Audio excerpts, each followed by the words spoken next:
Terry. Any others that?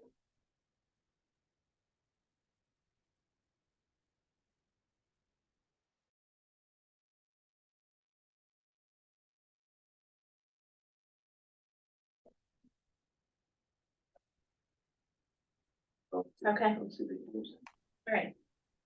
Oh, I can hear you. Okay, we're good now? Yes, thank you. Okay, so the bills presented for payment, that's addition to the consent agenda in the amount of $331,704.04. And also under employment for Mindy Stillwell, also adding the assistant high school girls basketball coach position. Any other changes, corrections, removals from the consent agenda? Hearing none, I would entertain a motion to approve the consent agenda. Is there a second? That we approve the consent agenda. Jamie, you can just answer verbally. All in favor, please say aye. Aye. Raise your right hand. Thank you. Motion carries. Patron forum. I think we have anyone that wants to address for this evening. Okay. So we'll move right into our spotlight on education. Does Becky share with food services? Well, okay, so so I want to start out with saying we're talking about universal free breakfast for all of the USD 417 students. We did that this year, and I just wanted to mention that it's considered an innovative breakfast model, and we looked into it last year to help offset parents' costs after coming out of the free breakfast and lunch due to COVID. From doing this, we have seen some real gain in breakfast eating district-wide. So as of the April claim, we needed about 800 breakfasts to break what we did last year. As of today, we have 900 breakfasts over. We still have 11 days left of school. In case you were curious, we served just under 24,000 breakfasts last year. So we have 11 more days, so we'll definitely break that. So I did want to mention that CGES, they always eat breakfast really well, and I just want them to continue to hold steady there. Prairie Heights, they do a little over half compared to how many eat lunch, which I think is really good for that school size. The junior senior high school, they continue to get better and better. Those kids, they just, but, you know, as studies show, the more kids that eat breakfast, they do better throughout the day. So, but I do want to mention that we have got to keep, like, if we were to keep doing this breakfast model for our kids where everyone gets free meals for breakfast, we do have to keep making things better. And so to do that for next year, I haven't pulled the trigger on this, but I have decided that I want to do something like providing smoothies. These machines, they will also be able to make slushies.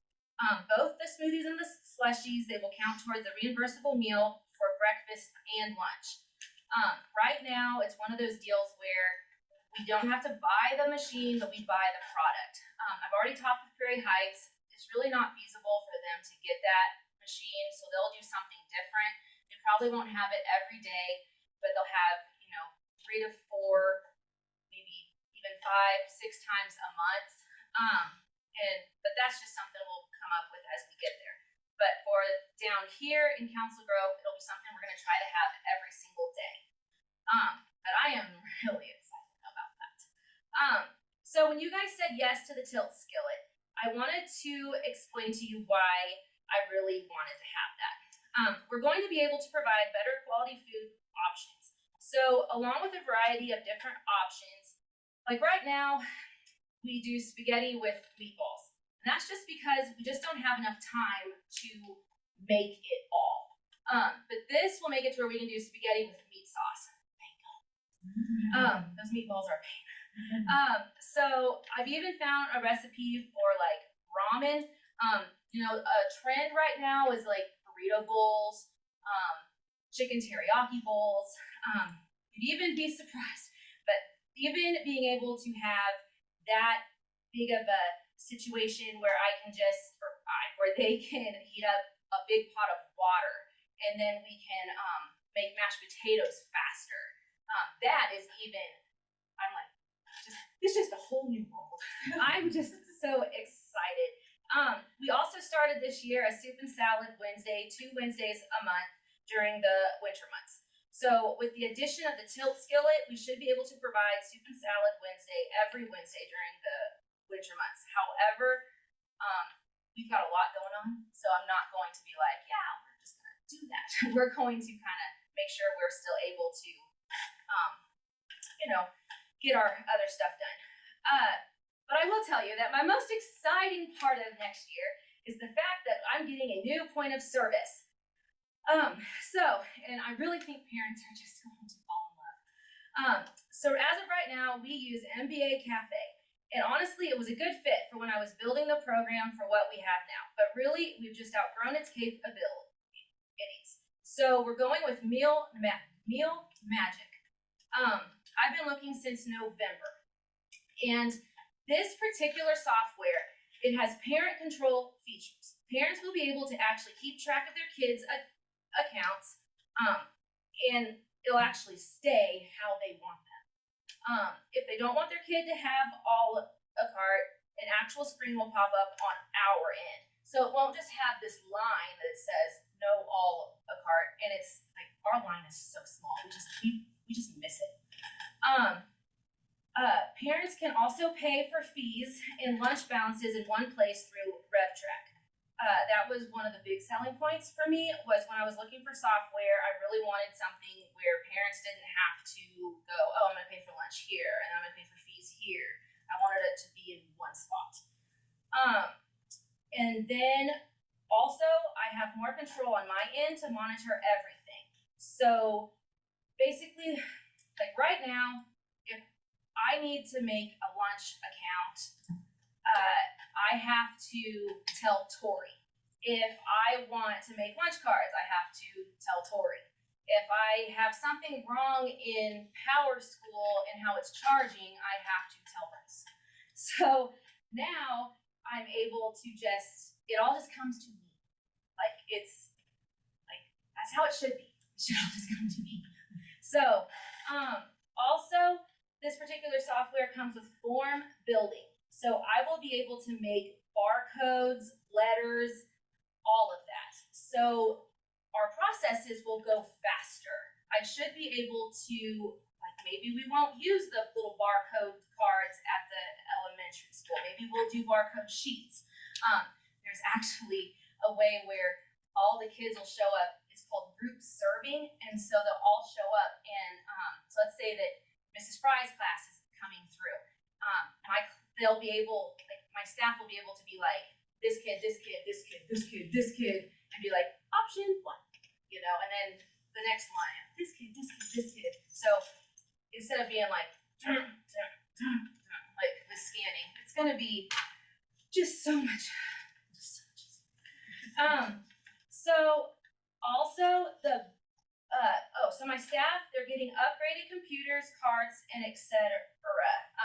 We've just been using whatever Tori can find us, which is fine, not complaining. We're happy to get, but we are getting upgraded computers, and that's just. But the best part, you guys are just going to applaud this: the alerts. No third-party alerts. Oh man! So that it all comes from me. So if you have a senior that is an early graduate and decides that or just happens to be a kid that doesn't eat lunch here, I can deactivate them. They aren't going to be hooked to like our alerts now. My lunch is hooked to attendance, to snow days, it all. So yes, just yes. I mean, that alone. Those phone calls. So on any of these three things?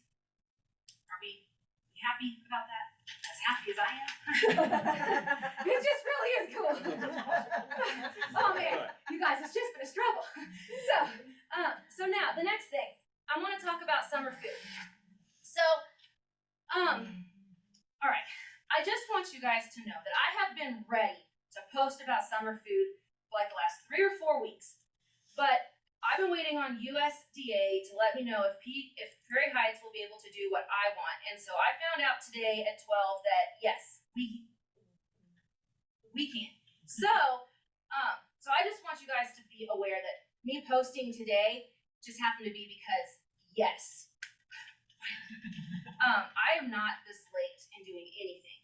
So, real quick context to that, they changed the classification of Prairie Heights to urban, which is too close to Manhattan, which was rural. Yes. And it changed the game for everything that she does. Yes. She applied for a waiver for that. She did a good job. And I want to explain kind of what that whole thing meant. So I want to start out by saying that USDA has given the nation a trial run so to say. So basically they've split into categories, rural and urban. So now our district is considered rural. So for those of you that have followed summer food since the beginning at USD 417, we used to be only inside, which meant congregate. Okay, so that basically meant that food wasn't taken off site, there was no delivery, and basically if you asked USDA or the state for anything cool, they would just tell you no. Okay, so but then COVID took place, and then USDA had to change. So that meant that basically going forward, and this is my opinion, if those of us in a rural setting can show a demand to keep the rules in motion and to show that we benefit from these standards as communities, we just may get to keep this same structure as we move forward. So I want to talk about what the structure that I want to have, or that we get to have. So we start May 24th and we go till June 30th. So that's basically the day after school ends, and then we end the last day in June. So the sites we're going to have, which I put in front of you all, the sheet of summer food. We will have Council Grove Junior Senior High School, Council Grove Elementary School, the Wilsey Shelter House, Prairie Heights Elementary School, and the Dwight Rural Water Building. Everyone will either be curbside or grab and go out of a USD 417 van. Okay? So this is the cool part. So new this year, we're providing 7-day meals, and I sent the information out today. So I want to explain to you what a meal could be, and I also brought what you could get in your weekend meal, just to kind of be like, wow, that is kind of a lot of food. So basically, and we're going to take the high school for instance. So they go Monday through Thursday.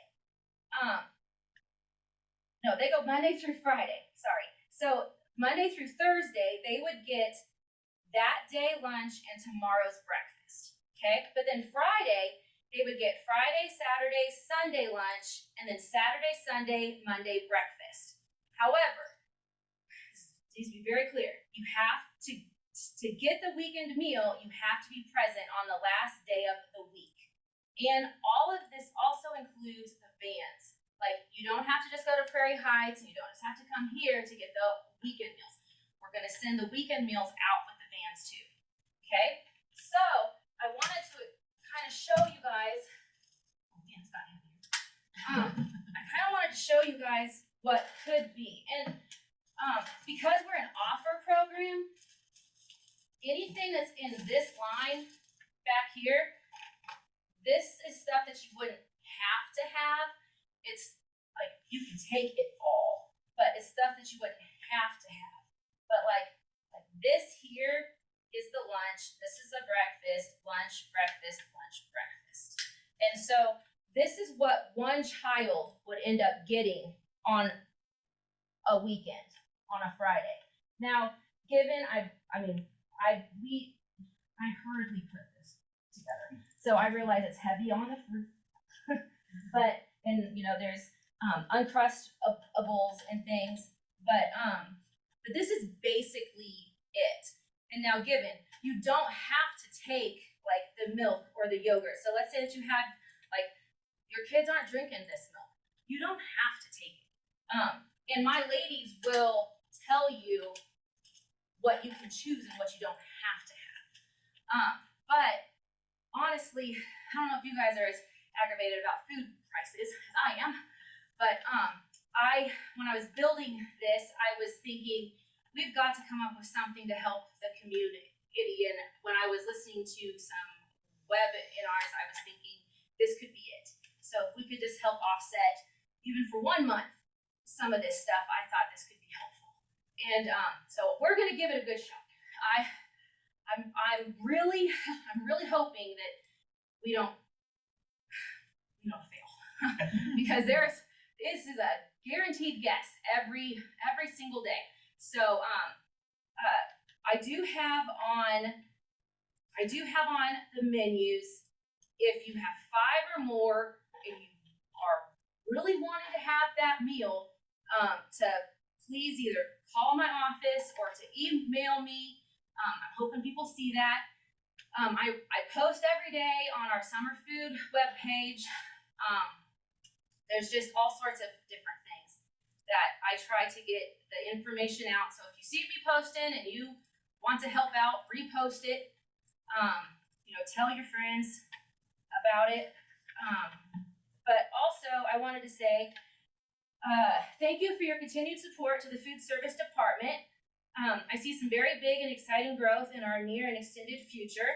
I have a great staff and some really helpful extended staff as well, and they're always willing to help me and my groups out.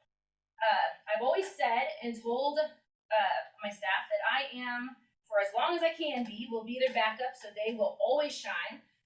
And they have done some, they've done some really awesome work this year, and I'm super confident that they will continue to do so. So thank you for having me. So, sorry.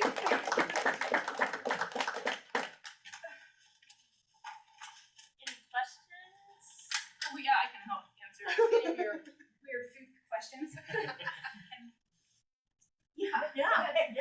So are we gonna have free breakfast next year? Since we're getting It needs to go in front of the board still, but I'm hopeful for it. That sounds like That's the goal. Yeah. Yeah, it needs to go in, as of right now, I can't get reimbursement rates till July, so it'll really be a lot of question. But I really think it could work.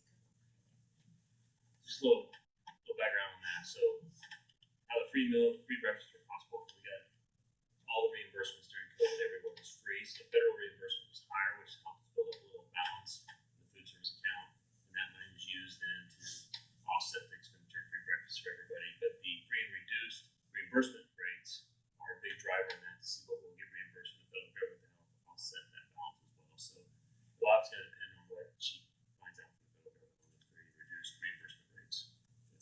To really make it about money, we need as many free and reduced kids to eat as possible, which we did really well, honestly, with that. So, which is why the more participation we get, the better.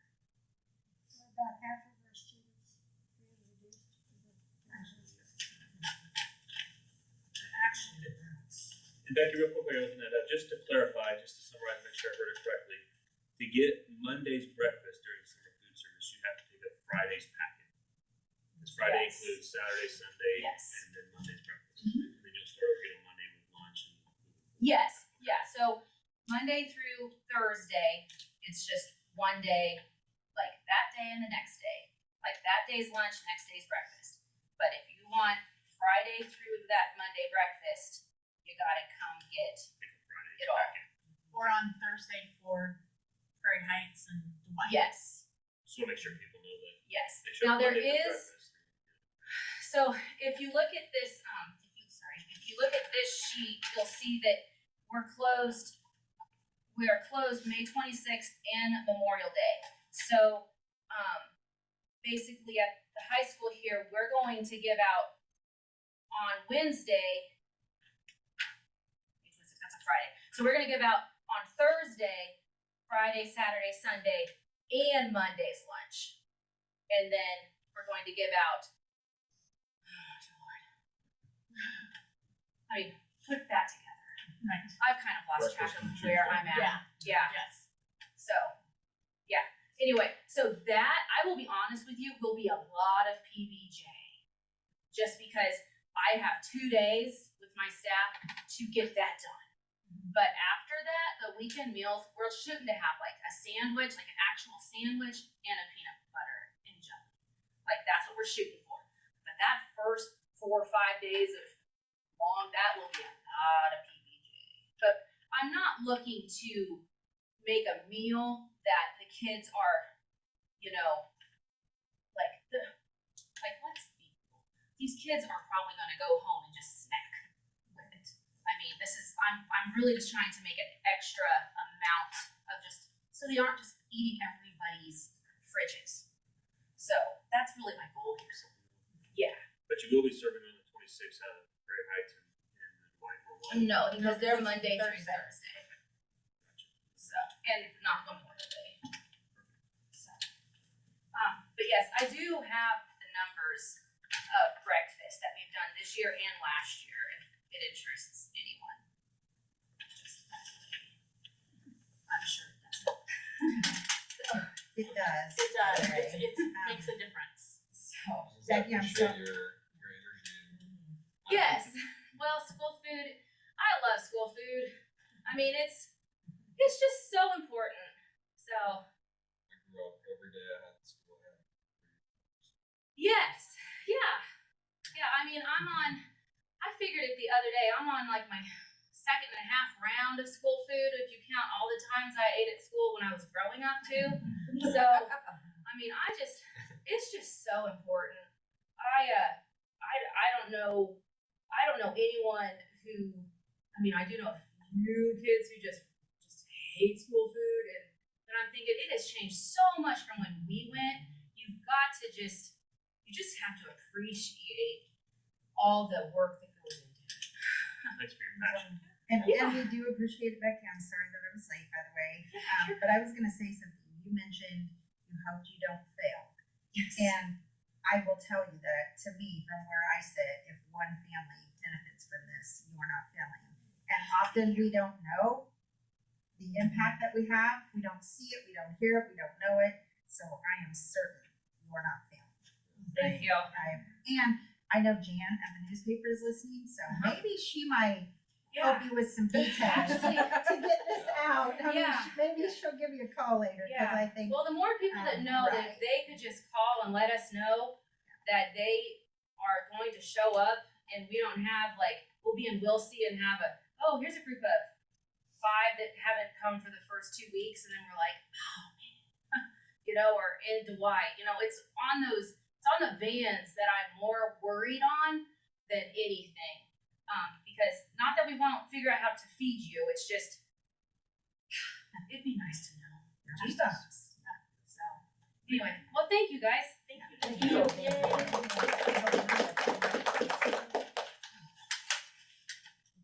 Alright, reports. We got this from the administrator, so I'm gonna start with Mrs. Brummer. Do you have anything to add? Mr. Dormouse? Mrs. Reddick? Mrs. Ginger? Mrs. Hunnis? Mrs. Garrett? I do not. Just that you're not an urban metropolitan conglomeration. You're a small rural school. Yeah, apparently we're just a little too close to Manhattan, even though the road to get to Manhattan is close. I didn't get it.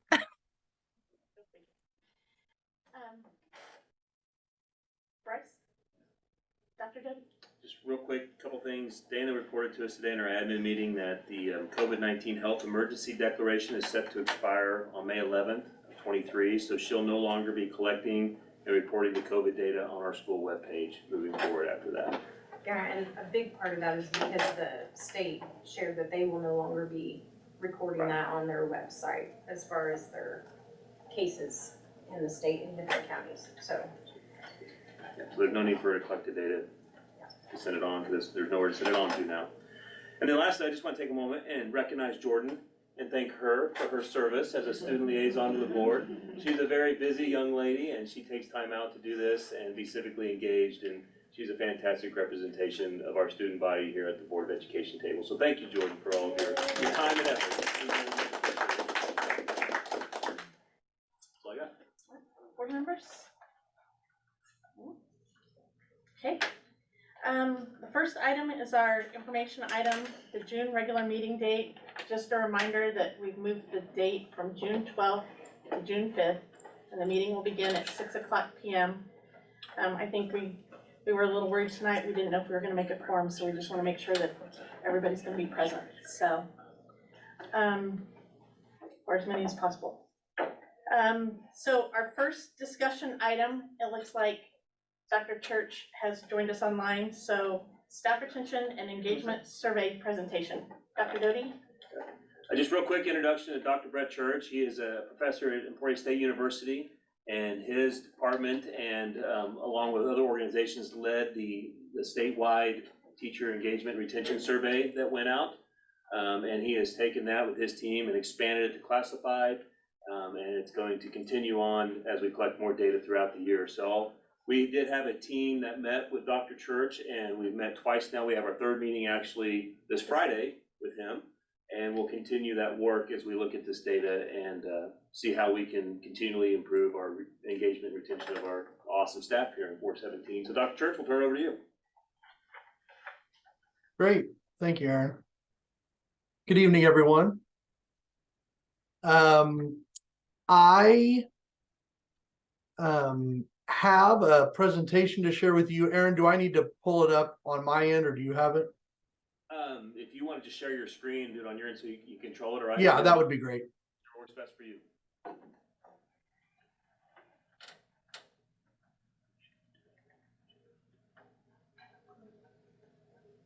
You should have rights to share your screen, Dr. Church. Okay.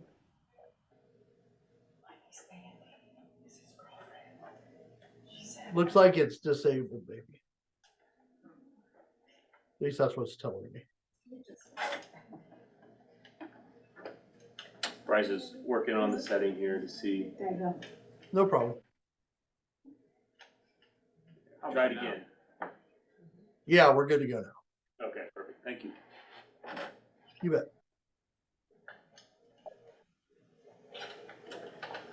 So if everyone can see that, I will pull up the slideshow.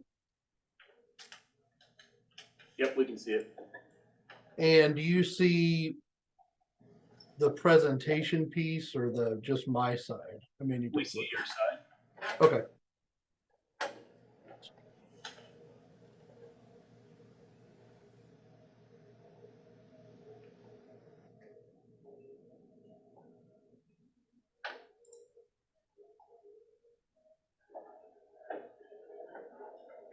All right, is that better? Yep, there we go. Okay. So, again, good evening. I'm excited to spend a little time with you tonight talking about educator engagement and retention, which has been pretty much besides teaching classes and some parenting, etc., pretty much what I've been doing nonstop for 2 or 3 years here. So what I want to do is talk to you just a little bit about my background. So my background prior to being at Emporia State, I'm in my 3rd year, finishing up my 3rd year there as a professor of educational leadership, was in K-12 education. So I was a district office administrator, principal, and teacher, and then did a few other things and ended up at the university and was very interested in this topic because I had seen a lot of shift with regards to the number of people we're recruiting to education and then our ability to keep them. And so I started off with the idea of having a survey that we could try to give to as many educators as possible. And then I met my partner in this work, Luke Simmering. He's actually from Newton, Kansas, grew up in Heston, Kansas.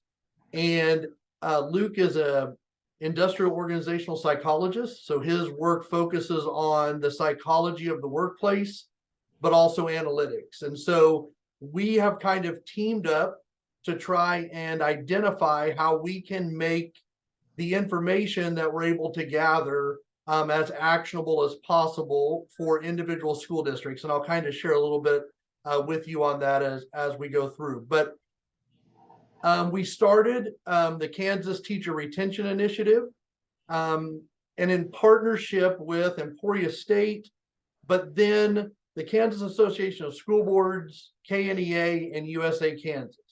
So the benefit and the reason why I think this initiative has been so successful is that we have had the three organizations that have represent teachers, board members, and administrators all putting out information and communicating how important it is that teachers participate in this and that we utilize this data. So often, it's not often that these groups put out joint press releases and communication. And what we found as we've done this work is that other states are very interested to hear that we have teachers, administrators, and board members all giving support toward a single survey instead of having everyone doing their own survey and then kind of arguing over which data is right. And so that really helped us launch in 2021, the fall of 2021, the Kansas Teacher Retention Initiative, which the biggest part of that is the Kansas Teacher Retention Survey. And the results of the inaugural survey you can see here. So we had almost 50% of educators in Kansas take the survey. We're not aware of any kind of response rate that high on anything like this in the country. And you can see we provided a free district report, kind of a standard report to anyone who had a 30% response rate or higher. And you can see there that final sample, we had just under 18,500 teachers who took the survey. So just a real quick piece on what the survey looks at. So it's based on Likert scale measurements, so 5-point scales, and we look at three things other than demographics. And that is 34 aspects of being an educator and teacher satisfaction around those aspects. An engagement index, which is really focused on educator engagement, but in, more broadly, engagement, the portions of engagement index or those parts of surveys generally are much more universal to industries as a whole. So questions like, do I have someone at work who cares about me? Do I have a chance for individual growth? Any of those questions are not necessarily educator specific, where the 34 aspects of being an educator, the satisfaction are very specific to educators. But the items in the engagement index are connected to those 4 questions. Am I connected? Am I growing? Am I heard? And am I motivated? And then lastly, we ask teachers what their future intentions are. So what's the likelihood that you will retire in the next 3 years, change districts, move to administration, or leave the profession? And we focus very closely on the retire in the next 3 years and the leave the profession, because those are folks that are leaving the pool of those putting forth their energies and their professionalism, et cetera, to push forward public education. And so we're paying attention to that.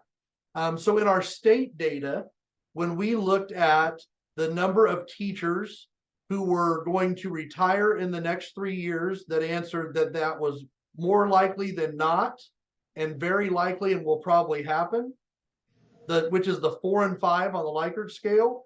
When we took that percentage and the percentage, that same level, the 4 and 5 of those leaving the profession, what we found was we had 30% of educators who were saying that they would likely retire in the next 3 years or at some point leave the profession at that level of certainty.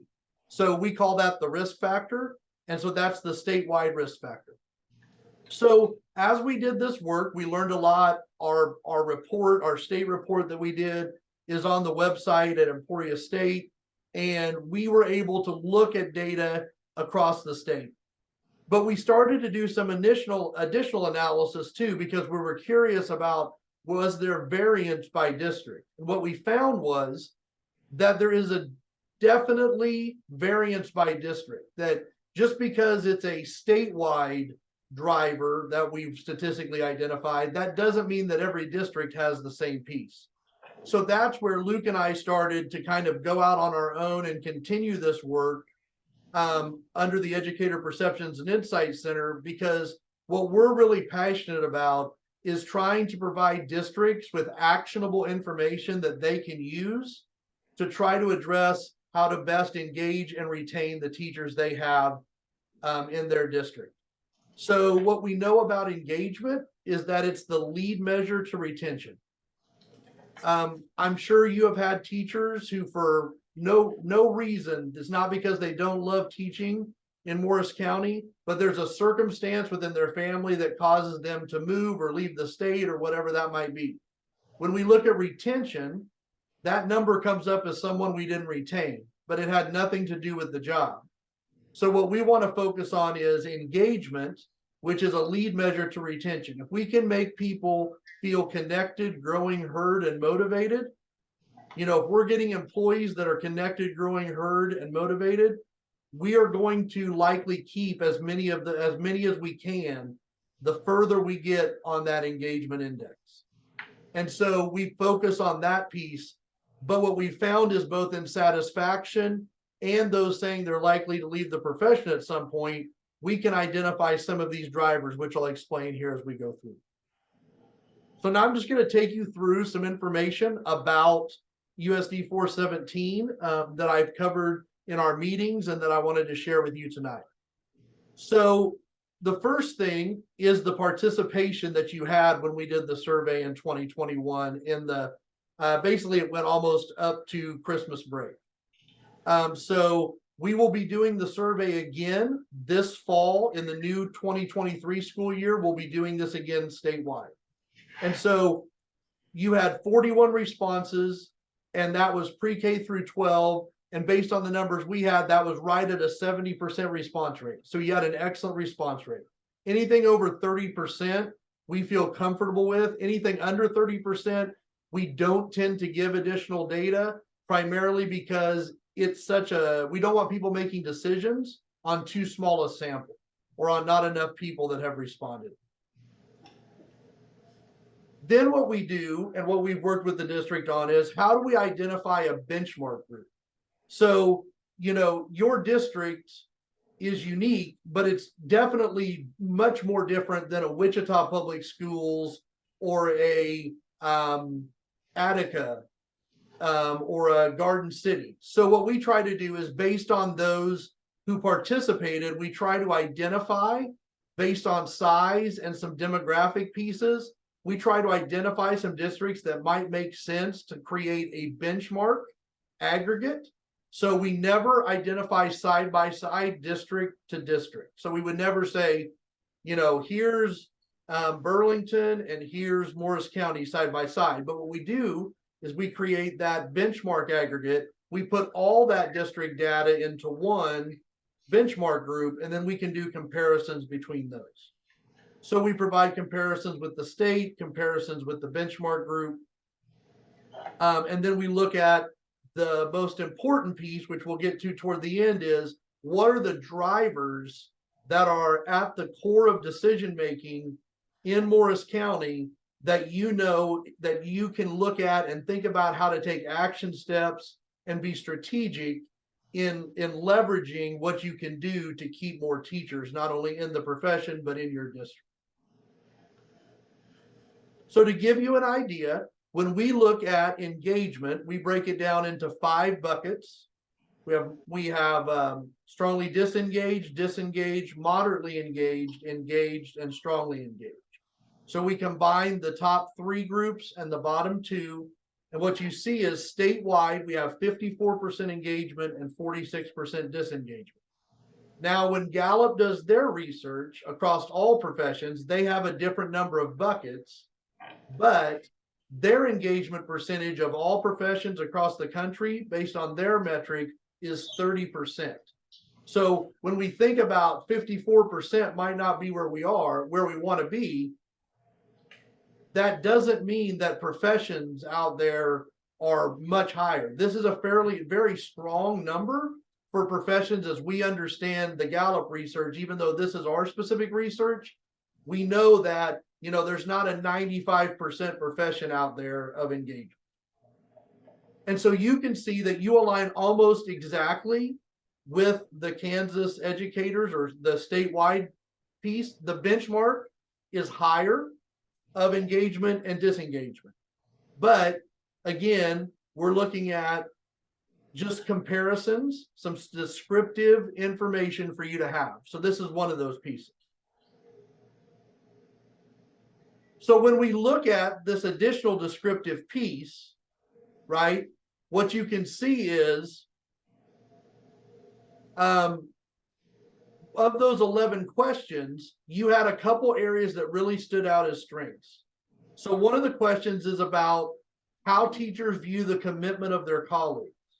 And not only were you, and that equal sign shouldn't be there, but you were 10% higher than the state and 12% higher than the benchmark when we looked at that question. And then the motivated to contribute more than is expected is, do I feel like as an educator, I'm motivated to give more than what is expected of me? Again, 9% higher than the benchmark, 15% higher than the statement. When we look at satisfaction, again, we're talking about 34 items. These were the areas that really stood out as descriptive in terms of comparisons, which is really descriptive statistics. What we're looking at here is the vision and leadership of the Board of Education. You are 13% higher than the benchmark and 31% higher than the state. You can see there that extends as well to vision and leadership of the superintendent, 11% higher than the benchmark, 25% higher than the state. Then you can also see the numbers there, 10 plus 10 and plus 9 on feedback to assist in growing. Teachers, am I getting feedback to assist in my personal growth? Reputation of the district is plus 10 plus 22, and the ability to secure a substitute is 7% higher at the benchmark, 18% higher than the state. So as we just start by pulling a few of those strengths, these are areas where you're doing very well. We'll get to some of the areas that we look at differently later.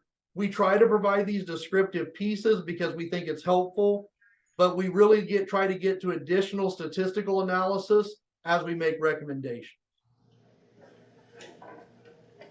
So when you look at future intentions, again, a lot of comparison to the state, but you'll notice, for instance, that you have 4% of teachers higher in terms of those retiring in the next 3 years, and 6% higher in those suggesting they might leave the profession. And that's a risk factor of 32%, Kansas at 30, benchmark at 22.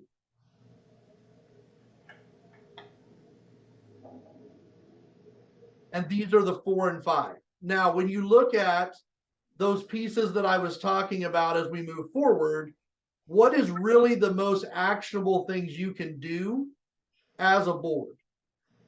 And in your role, it's to align and strategize about how to leverage the things that you can affect to make the experience better. But here is something that I want to share with you. And that is that the reason why it's really important, and that I think, you know, your district has been one of the most engaged districts in terms of this work that we've been able to meet and chat on these pieces. And I think that's great. And the reason I say that is because let me give you an actual example of the state data versus district data. So one of the pieces of information at the state level that was consistent or that across the board met a criteria of 3 things. There were 7 items. By the way, one of these was the vision and leadership of the Board of Education. The board is extremely important in teacher retention and engagement. But it was one of 7 items that had low satisfaction statewide, was a driver, a statistical driver of engagement, and was predictive of those saying they would likely leave the profession. So one of those was also securing a substitute for your absence. So we were talking with the district about partnering with them, and they were really looking at that state data. And they'd already started conversations about the ability to get subs more effectively because they knew that was a major factor in the state data. So they were preparing to add $10 to $15 a day to their sub pay to try to be able to secure substitutes at a higher rate. But when we looked at their specific data, it was moderate satisfaction, not low, and it was not a driver, a statistical driver of engagement or retention. What it means is sometimes we even have items that are low satisfaction, but they're not drivers of engagement, which is what I'll show you in a second of how we figure that out.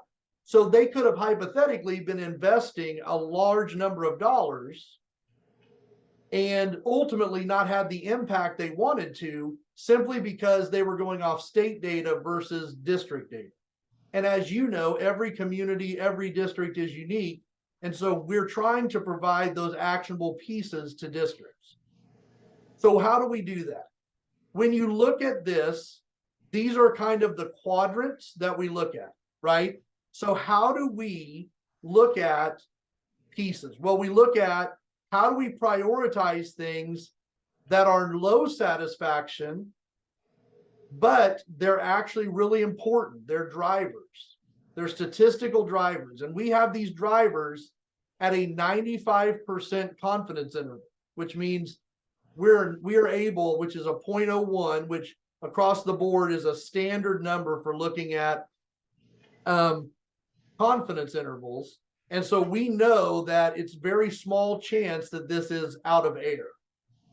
And so we prioritize those. So it's those things that you can really improve on. There's a lot of meat on the bone, and it's really going to have an impact, right? Because it's low satisfaction and a driver. But you don't want to also lose sight of those things that are high satisfaction and drivers because they're really helping you. And so you want to be able to keep an eye on those. And so you really want to know what are our drivers, right? And how do we figure out what are more actionable and less actionable, right? You might have a harder time changing society's view of the teaching profession than you do providing feedback to educators when they're in the classroom, right? One of those is a lot more in your control than the other. So you also have to think about those pieces.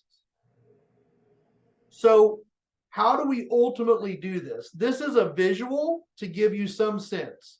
So this is one of the 2 pieces of analysis we do specific to what I'm about to show you. So this one is specific to satisfaction, right? With facets of experience and engagement. So we look at satisfaction items and engagement. How engaged how do these relate to engagement in your district? Then we do another one that's the exact same, but it looks at those that are likely going to leave the profession. So the Y axis, the one on the left there, is either engagement or it's retention. But the satisfaction level is always there because that's what we're looking at. So this is not your data, it's simply an example.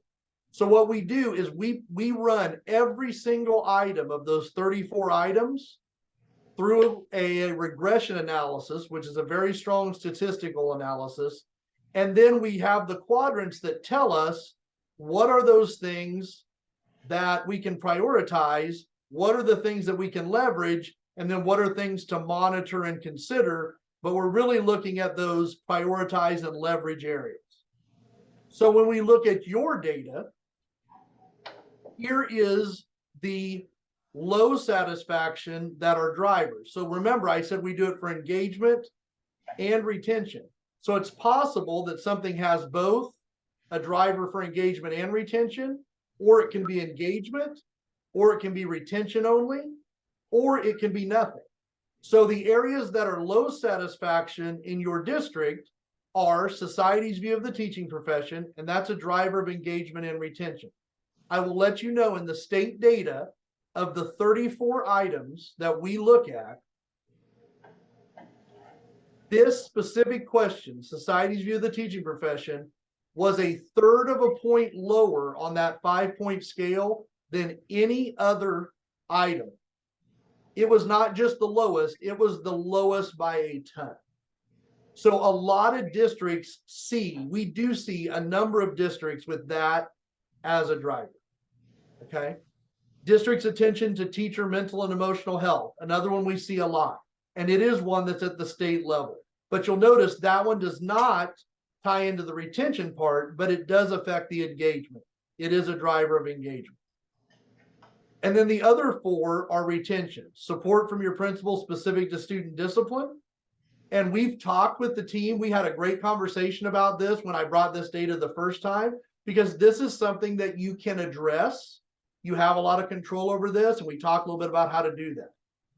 Salary growth potential, amount of plan time, and current salary are all retention items. Okay, but that salary growth potential, current salary is on the state. Amount of plan time is on the state, but salary growth potential is not. So again, you're seeing that in this case, there's some overlap and some not. Then if we look at the focus, which are, what are the things that are moderate satisfaction? So they're not low and they're not high, but they're moderate. So there is some meat on the bone that are drivers. And those 3 are all retention drivers. There are opportunities to receive feedback to assist in professional growth, quality and cost of health insurance benefits, and quality of professional development days and opportunities.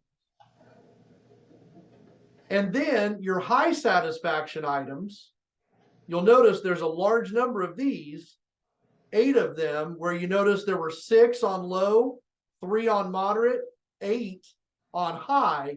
These are things that you are doing well, that are impacting a positive way the items that are going on because they are drivers. So principals, communication and responsiveness to questions, relationship with principal, vision and leadership of the board, relationship with colleagues are all engagement, quality of teacher technology, level of safety you and your students feel at school, quality of student technology, and an opportunity to work with a diverse student population are all drivers of retention. We sort them by engagement and retention, so both, then engagement, then retention, because remember we talked about engagement being the driver, a lead measure. Those drivers are a lead measure to retention. So if we make that better, retention will also improve. So that's why we order them both engagement, then retention. All of it should be looked at, but we just do it that way simply because of what we know about the research across the board when it comes to engagement. As was mentioned, the district has also done a classified survey, and we on Friday will be meeting to talk a little bit more about that data. That has just started. We released this much later than the teacher survey. We've got some districts doing it, but it's early in the stages, but we'll have some information for your district on that. And then as I mentioned, we'll be doing the 2023 survey between likely the beginning of October up until about Thanksgiving. And we'll be working to try to increase and get even above that 50% this time as we continue to provide this piece, because it will be good for folks to see longitudinal data.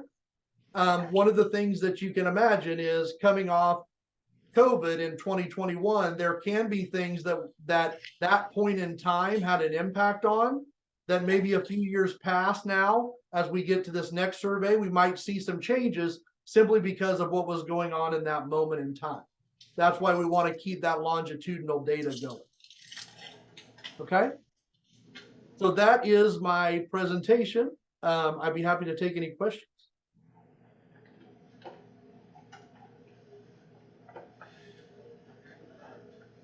Questions, Julie?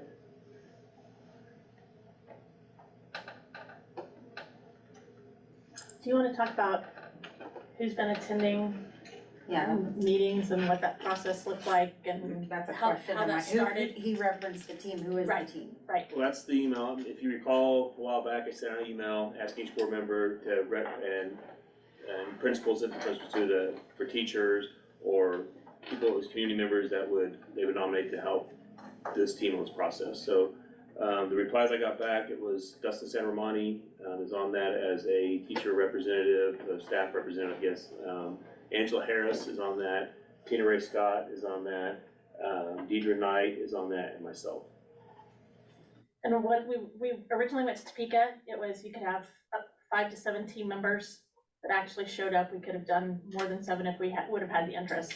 And that was our first opportunity to get the state data and look at what that actually was, talk about what those pieces were, what that looked like as a state.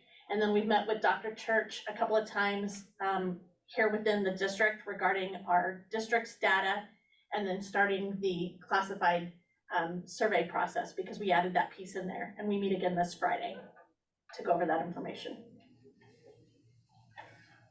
Our goal is ultimately when the 2023 survey comes out in October, November, the survey takes, Dr. Church, 15, About 30 minutes. It takes about the average time that it took someone to take the survey in 2021 was 9 minutes. But we generally try to get this. What we found is when districts give that time to teachers, 15 minutes on a PD day when they come back from lunch to everyone do it, then the response rate just goes through the roof, because teachers tell us that they want to do, but they start the survey and then they get, busy on something else and don't come back. So we'll probably add a couple questions this next time, but I would guess it'll still be no higher than 10 minutes. So it's a real quick, real easy click through, drop down survey, and it's completely anonymous. Yes. Yeah. So- So we don't have it. We don't share any raw data of any kind with anyone. And so everything that districts get is in a reporting format. And that's the reason why we've been able, I think, to get that support of all those associations, because one of the things that's been very positive in terms of the feedback we've received is the fact that the teachers, as well as the administration or the board, have confidence in this data because of the way we, analyze it, and we keep it obviously anonymous and we protect all of those pieces, is that they can sit down, they both have confidence in the data, and it gives a good starting point for negotiations so that both groups can start looking at something that they both have confidence in and starting those conversations about what does this tell us that we might want to do together.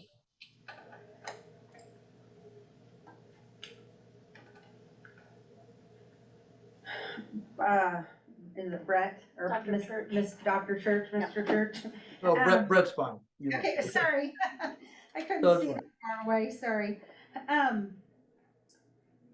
Do you have we got a little technical in there when talking Sure. about data, and that happens.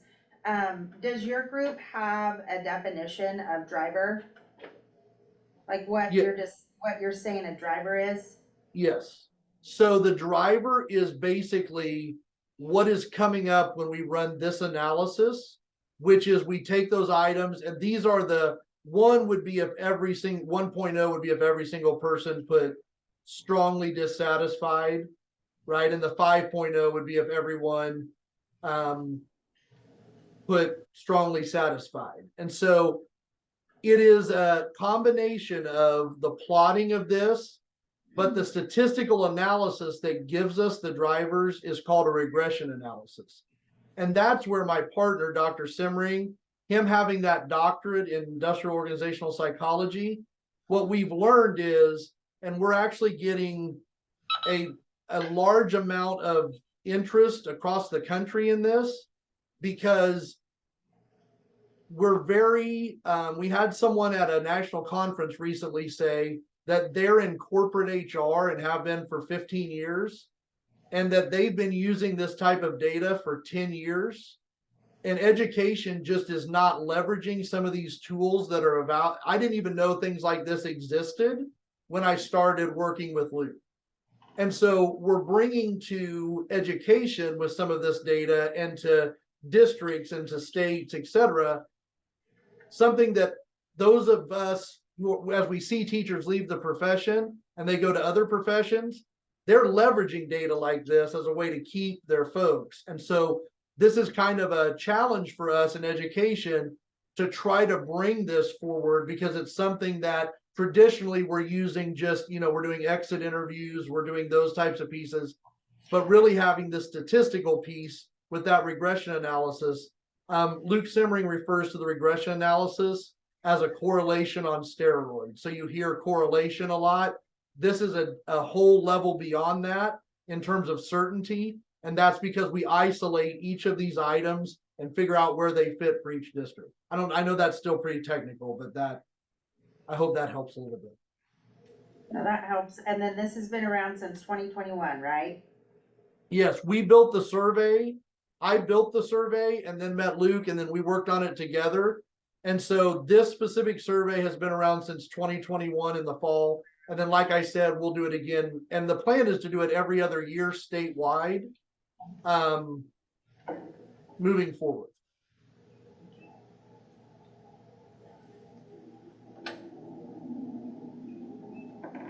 I think it was really important that we talk about this data, that this data is out here, because I know one of the things that we heard when we had our strategic planning committee meetings were that there were conversations or questions going around the table about teacher retention and what that looked like and what we were able to do. So this is a tool that's been put out there that is district specific, that allows us to know what those drivers actually are that are out there that are important to our staff.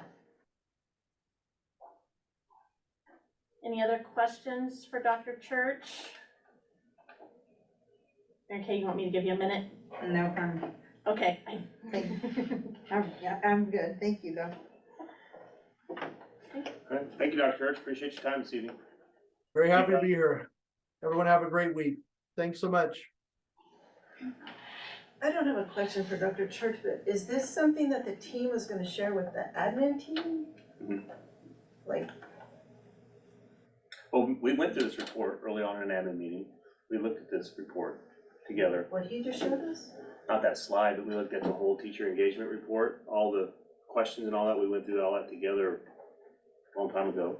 And that's what generated the emails out to Dr. Church when they offered a second session when they went across the state and offered teams to come and they would present the data and dive more in depth into it. Okay. Don't remember that?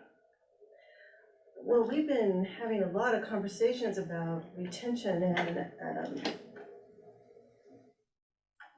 we haven't, the team, I didn't know any, did I miss a meeting? No, we talked about a team, because you asked me how they were selected. And I talked about like Heather nominated Dustin and Tina Ray nominated. No, I don't care about who selected Yeah. the team, is there a communication between what the team is doing and the admin team, or DLT, or anybody? Yeah, the last meeting that we went to, with Brett, was at KSAB, he presented that to us. That's why I asked him to come tonight and present it to everybody. We still don't So know. you had that presentation before this meeting? He shared it at KSAB, yeah, well, that, The a lot statewide. bigger than that. He's dissected it down for our district and the benchmarks. Okay. And then we have just met, just as our small group, just a couple of times to go over the individual data and then what it looked like as a benchmark. And then we have done nothing with the data yet because we were waiting to get the classified survey, which we'll get on Friday before anything else is done with that. So we've just been gathering the data at this point. Well, and Okay. it's fairly old data. at this point, if we did it in 2021, right? I mean, a lot has happened in a few years, but You're talking about this handful of people, and it really hasn't come back to the school system. Am I understanding that correctly? So let me back up.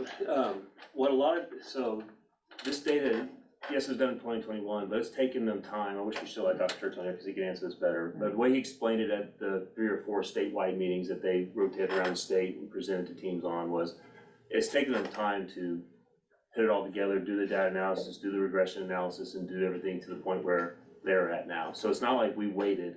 This was the first opportunity that then they presented for us to go and learn. January. Yeah, somewhere in that time. Yeah. Of this year, of this school year. So our thoughts are that this is a good baseline, and then next year, they're gonna, like you heard him say, they'll do it every other year, so they didn't do one in 2022. And then in 2023, they'll do it again, and their intention is doing it every other year then, so we can continue with longitudinal data. So we have some good data to start with, but really it's not actionable data at this point because it's older data. And then we can get our 2023 data in, which we can see how that compares and what are the correlations there, and that will hopefully then present us with some more actionable data that we can dive into and do the work with. And when we went in January, at the end of January, and listened to him to present, that's then when the committee decided that we wanted to see what the district data actually was. So it took him time to pull that out. So we met in March for the first time to actually get our district data and see what that looked like with our district and with our benchmark group, because it wasn't pulled out at that time. So he's done that work for us. So we met at the end of the March and discussed that. And then we'll meet again on Friday with the classified data and have that. So we haven't taken action on anything. We've just so far had the first report given to us and what that looked like by plotting it, and then asked for the classified survey to go out. so I was gonna say, it's already out or it's going out? It's already gone. It's already out, okay. Yeah. Because that's gonna be important as I look at the work from here. What's rising to the top over 2 surveys from staff would be what we want to ensure as a board we put into we focus as a part of our strategic plan. I mean, we know what rose to the top for us, but if our staff is saying something different than that, we wanna make sure we address that. Yeah, absolutely. And I see, at least for me personally, I see all this work as it continues and as we get to 23 data and the classified data falling underneath that, the pillar of retention and staff, whatever I think it's the 3rd or 4th pillar there at the bottom. Yeah. And that should drive that work, absolutely. Something that I was thinking of when I saw that presentation was like, we're getting all these, since I've been here, we're getting all these presentations about staff retention and all this stuff to help the teachers, but we've never asked, I've never gotten a survey or anything about what students think. Like, Mr. Dornbos, I know you go around and do like observations of all the teachers and stuff, but you can't really see what's really happening in the classroom. I'm not saying anything bad's happening in the classroom, but I think if we're really focusing on like the education for students, I mean, you can't see what all's going on. Like my Butler classes, they send out surveys at the end of the year asking about like how the course went, how the teacher taught and everything.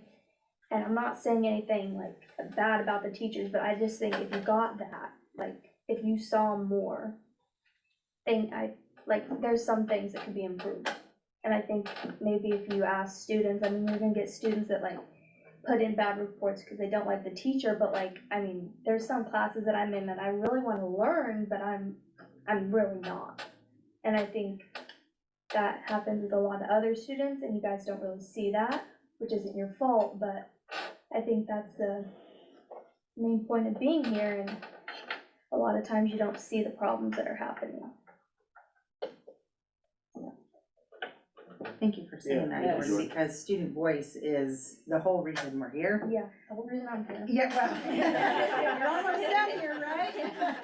Well, and that's one of our key goals is student voice, Jordan. So yeah, definitely appreciate you speaking up because that is one of the goals that the district has in our next accreditation cycle is the student voice section and listening and learning from that.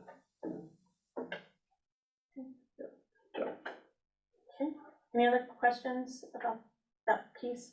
We're just really looking forward to the survey in 2023 and aiming for 100%, seeing what the differences are in the data and what it looks like, so. ACT report. And if you wanna put that up, or if you look at it in your packet, there's a spreadsheet that's in color, and then it's followed by a narrative page. So whichever one you wanna look at. Just for some context, this is a late report. This is usually done in about October, and we had some, ACT changed how they released the reports, and we had some difficulty getting this report. So this is for the graduating class of 2022. Some context about that class: they had a normal freshman year. Their sophomore year was when we did the shutdown, and they didn't have the last 9 weeks, so they didn't even take a state assessment. And then when their junior year, we had several students that took the online option. The Council Grove Junior Senior High School was out 4 weeks that year, and then they had a normal senior year. So we really didn't know what to expect because we didn't even have state assessment results, which do give us some indication of how we're gonna do. But the good news is, for the first time in 3 years, we finally have seen an upward trend.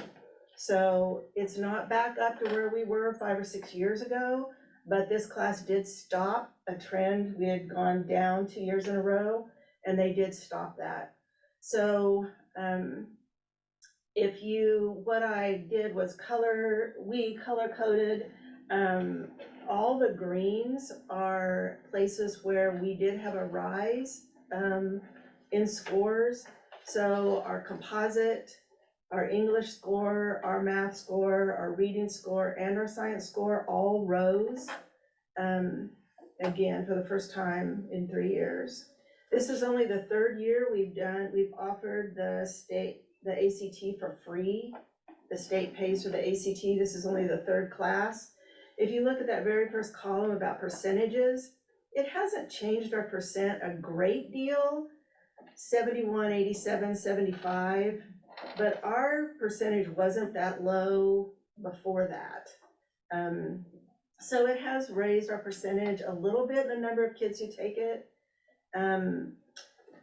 While good news for us, nationwide, ACT has been dropping steadily for about 5 years, and it dropped again this year.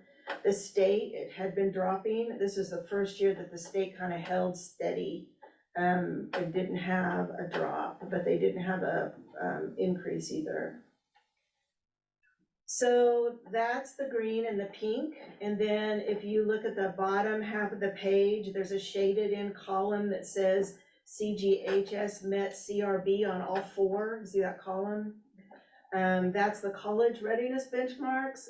That pretty much is what it means. Is it's an indication of how well a student is going to do in their first year of college, in their first year classes in English Comp 1, college algebra, a first year social science, and college biology. And we didn't raise it on all 4, but we do have kids that did raise it on individual subjects. So, and actually quite a lot. Like if you look at our college readiness benchmarks for English, it's shaded green, went from 45% to 62% of our kids.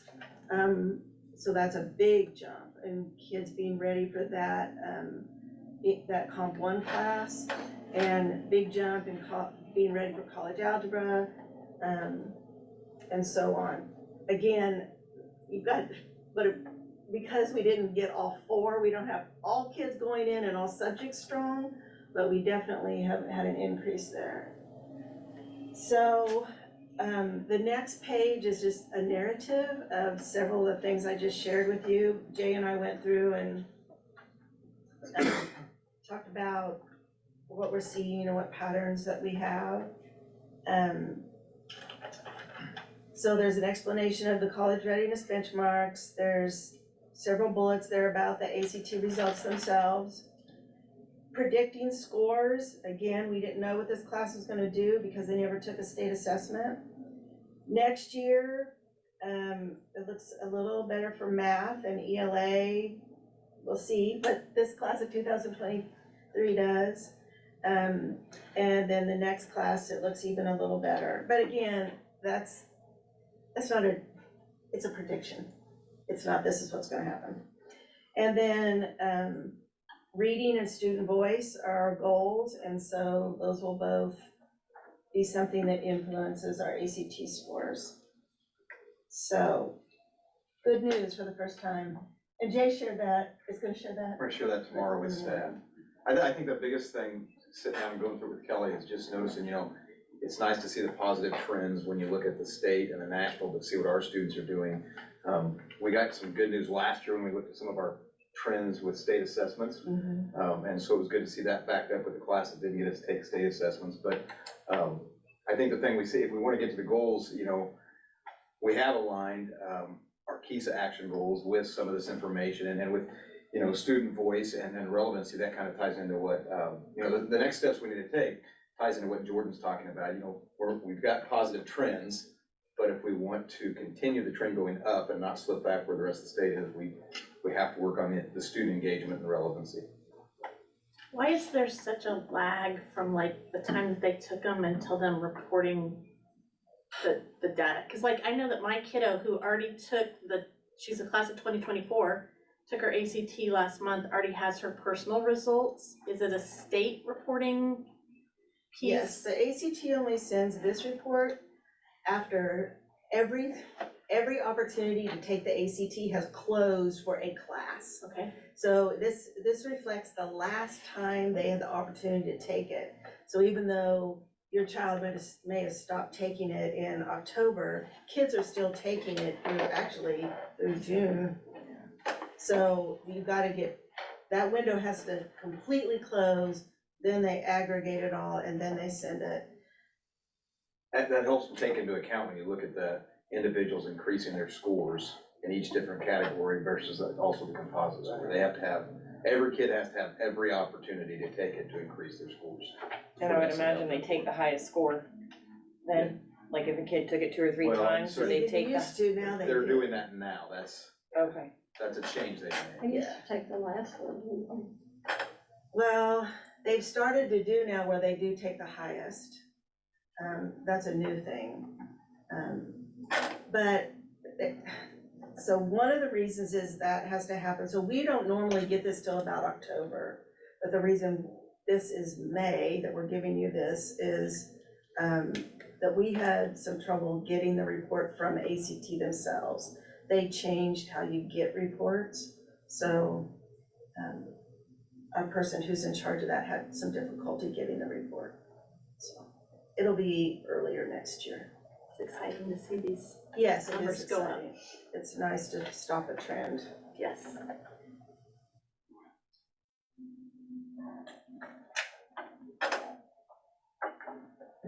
Any questions? This is probably a weird question.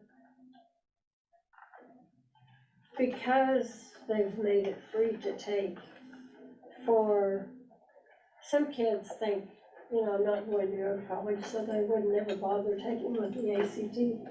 If you have kids take it and they do well, does that influence their decision? I don't know that we have a way of knowing that yet. It's still pretty early in the process of that. That's something we haven't questioned students about. It'd be interesting to Because find some out. kids think, oh, I can't go to college. Right.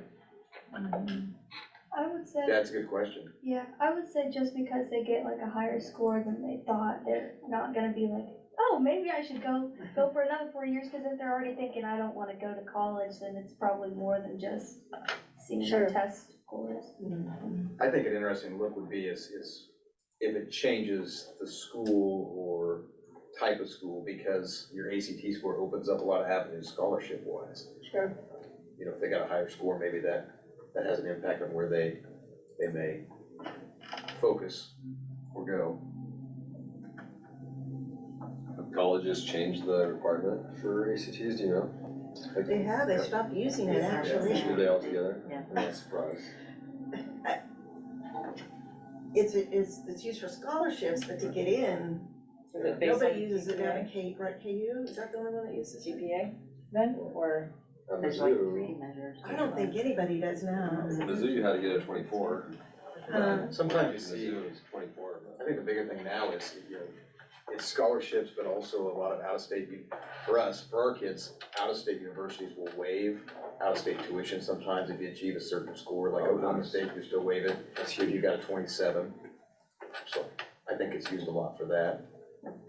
Do we have any indication of why we don't have 100% of students that want to, I mean, I'm assuming we would probably have some students with maybe IEPs or something that aren't capable, but is it just students don't deem it necessary, or?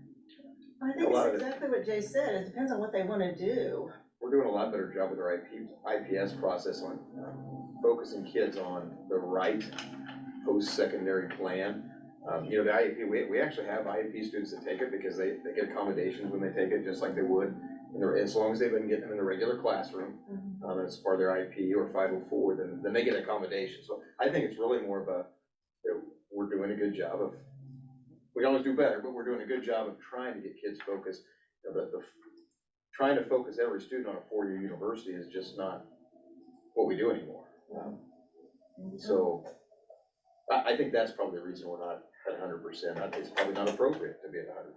Well, and not focusing on a four-year school is a good thing. When you Right, look at the absolutely. cost of that anymore, you Yeah, know, right. absolutely. Actually, the AccuPlacer makes a much more big difference to more kids than the ACT. I mean, you could get into the technical college with an ACT, but what AccuPlacer is really what they use, so there's probably more emphasis on that in our district now. I don't know if people understand how much we have shifted away from, we do not expect or encourage every child to go to a four-year university. It's ridiculous, we don't do that. We already started today, our 8th graders visited today, they visited Flint Hills Technical College and Emporia State, so they got to see both options today. We're starting at an early age on trying to help them come up with a better focus. The other thing I think we've got to do, keep hammering on that parents have a hard time understanding, is that you can go to a technical college if you don't, you can go to a technical college after you graduate. You don't have to go to it during high school.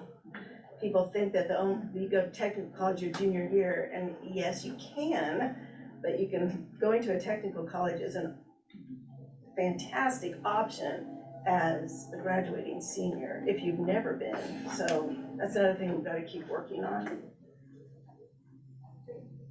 I just know that people usually say, well, it's free, why aren't 100% of the Yeah, students? they don't need it. Yeah. Right, And it's hard. it is a hard test, yeah. Thank you. The next discussion item is our facility report. And it's just an information item for you to have. We'll have Carol Coleman with DCS and go through this in detail with you, but just want to get it in your hands so you can start reviewing it. You want to look at it, so this is the packet. This is that facility study that we retained them to do, and they also digitized our floor plans with that, each building, our blueprints, same part of that packet. Is June, my question for the board, is June a good time to have him come and dive into this more in depth, or is there a better time? What's your thoughts? What would the preference of the board be for him to come and present on this? It's a pretty good, I mean, it's a pretty self-explanatory report, so I think you can read through it all and decode it all and understand what the information is and how they present it. It's laid out really well. But he'll come and give you some more of the context to it and the nuts and bolts behind it. Is June okay? I'll reach out to him and see if June will work. Just like at a regular board meeting, right? Yeah, okay.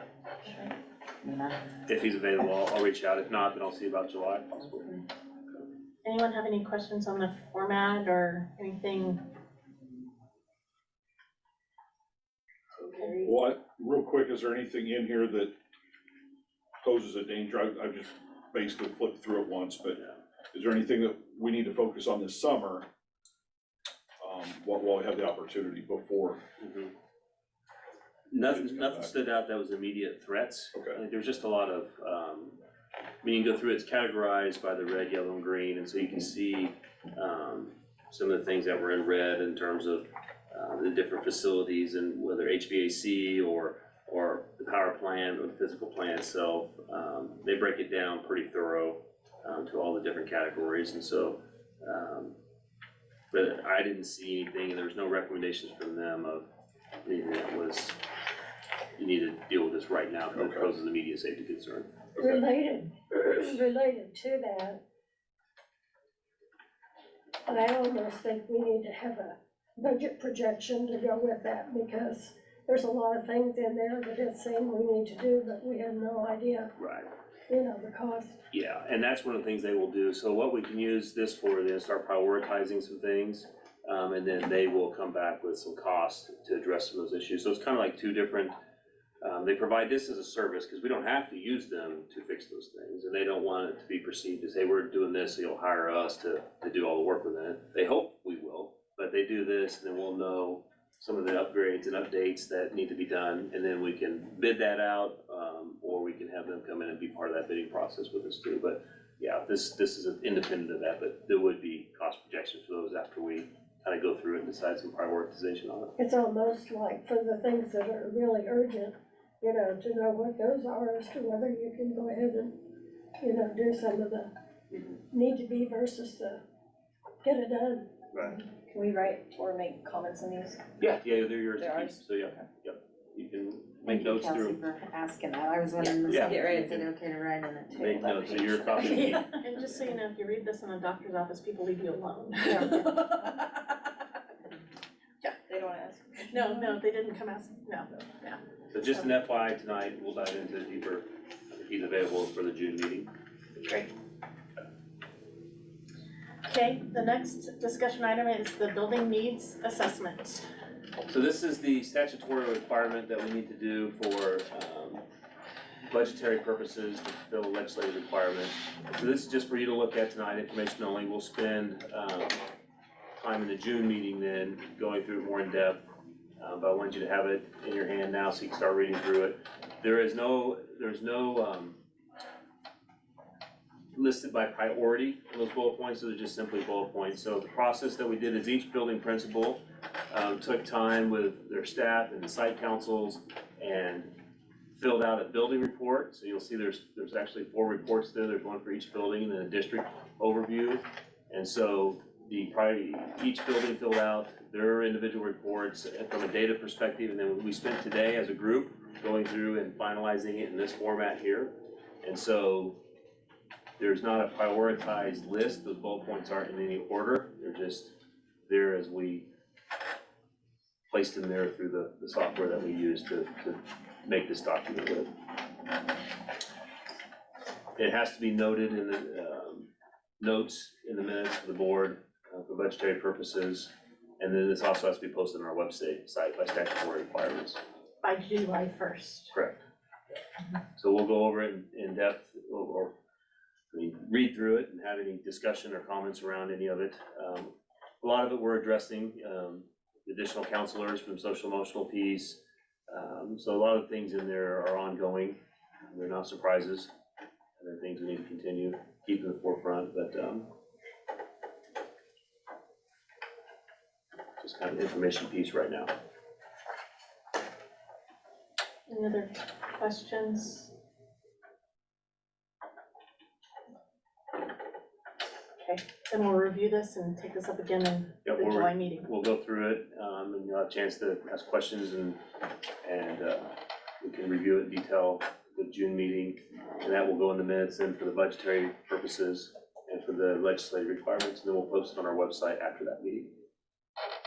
And feel free if you have any questions or concerns prior then to reach out to Dr. Doty. Okay, moving into our action items. The first item on the agenda is the KDHE Air Quality Monitoring Program. So you have all the information on it, it's in your packet. This is a CDC provided money to state health organizations then to offer this out to school districts who want to monitor their air programs. Part of the benefit of doing this, if we participate, is that the data we receive, there potentially is another round of funding coming from the federal level that will help us address any concerns that show up in this. But when that money does, if and when that money does come down the pike, if we do not have this data, we can't apply for it, is the message that I've received through the contacts at the state meetings. Is that similar to what you've been told, Dana? And if I understand right, this is a grant, but we have to pay up front and then we're Right. reimbursed for this full amount. So that's why it came to us as a board instead of just moving ahead, because it's over the $20,000. So it's a $43,000 out of the pocket expense that we would be reimbursed for if we get the grant. So I that's, understood it as like a purchase order. Right. That you would turn into the state and then they would pay from there. So I don't know that the money actually comes directly out of our account and then it's reimbursed, but you put it through as a purchase order is how I understood it. Is that how you understood it? they were very clear. They just said we had to put the purchase order in and purchase them, and then we would put it in for reimbursement through the state portal for KDHE. So where that money actually goes, but it is guaranteed to be repaid. Yeah. It's not a grant we have to apply for. It's part of the KDHE grant that Dana's been ongoing with. There's an application form that you fill out, and so you say how many buildings you're applying for, and which we could apply for all of our buildings, including our district office building. But right now, we're just doing, there's 5, Yeah. okay. 5 buildings. Should be 4 buildings. Okay. I think it's 5 per building. Yeah, is there's that- 5 so, okay. sensors. There's actually 6 sensors per building. I think there's 5 indoor and 1 outdoor. Okay. Sensor, so you put an outdoor sensor in to get what your outside air quality is, so you can compare it to what your inside air quality is in case there's a contaminant coming in. You can compare the two. And there's software that this all goes to a dashboard that we don't have to do anything ourselves in terms of interpreting this data. It goes to a dashboard that we can log in, and all that information is gathered there from these sensors. Okay. All we do is plug them in. I thought that seemed odd that it's the number of buildings. I would think it's related to space. Yeah, this is just all that the state's put together with this Dalios company and how they present it to us. We didn't have any options as far as what type of sensors we get. I mean, there is some unfortunateness about some of the sensors out there will do vape detection, loud noise detection, fight detection, and air quality detection. And so there are some districts that we talked to the state a little bit about, can we use those sensors instead? And the answer has been no, we have to use these sensors. So it's a state-driven program. We didn't have any say in it. But you're gonna have some little buildings and some huge buildings. You can move them around, so that was one of her suggestions, her being the KDHE representative, presented this to us at a state meeting, was you can move them around, they're not permanent, you just have to have power, plug them in. I guess they probably go through your Wi-Fi to connect to the internet, and then you can collect data in one room for a while, and then you can move it to another room if you wish, so. All right, well, I would move that we would participate in the Delos and KDHE air quality monitoring program, which requires reimbursable purchase of the air quality sensors for the amount of $43,380. Second. Okay, it's been moved and seconded that we participate in the Delos and KDHE Air Quality Monitoring Program, which requires the reimbursable purchase of the Delos air quality sensors for the amount of $43,380. Is there any further discussion? All right, seeing none, all in favor, please raise your right hand. Jamie's voted too. All right. Thank you, motion carries. Our next item is the building blocks lease agreement. No changes in it. Just need to redo it. Yep. Okay.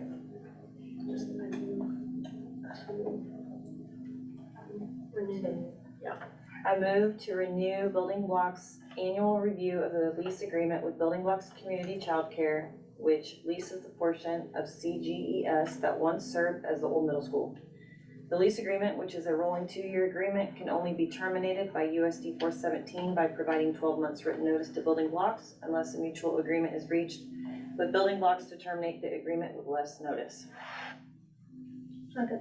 All right, it's been moved and seconded to renew the lease agreement with Building Blocks Community Child Care Center, which leases a portion of the Council Grove Elementary School that once served as the old middle school A lease agreement is a rolling 2-year agreement which can only be terminated by this district providing 12 months written notice to Building Blocks unless a mutual agreement is reached with Building Blocks to terminate the agreement with less notice.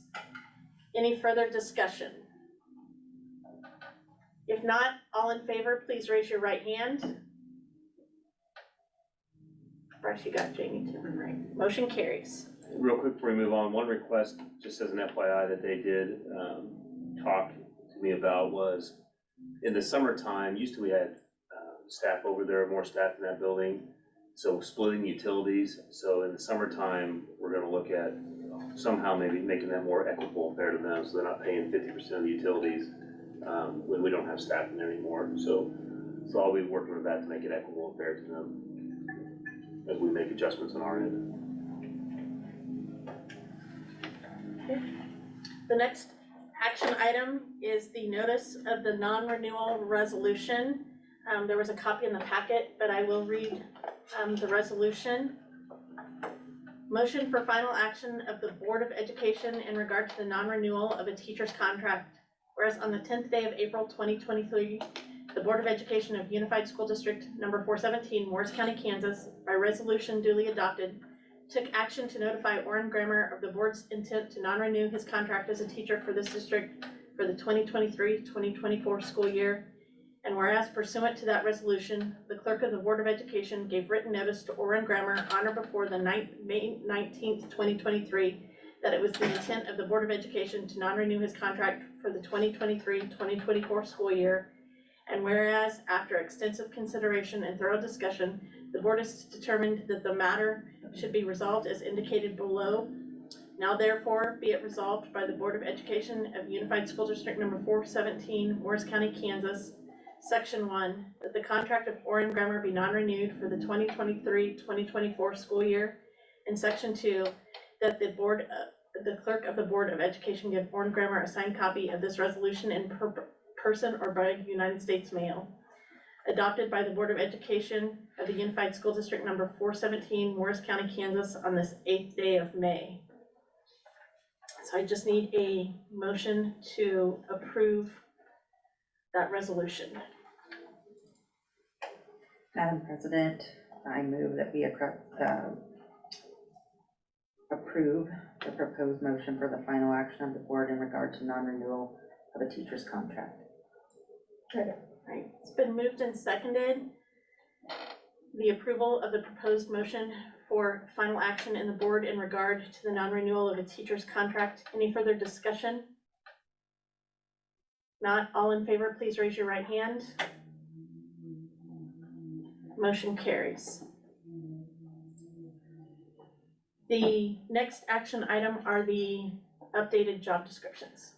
And so the admin team's been working on updating job descriptions as we go, and so this is kind of the last group that has been done but hasn't been approved by the board yet. So that included the counselor positions, the secretary positions,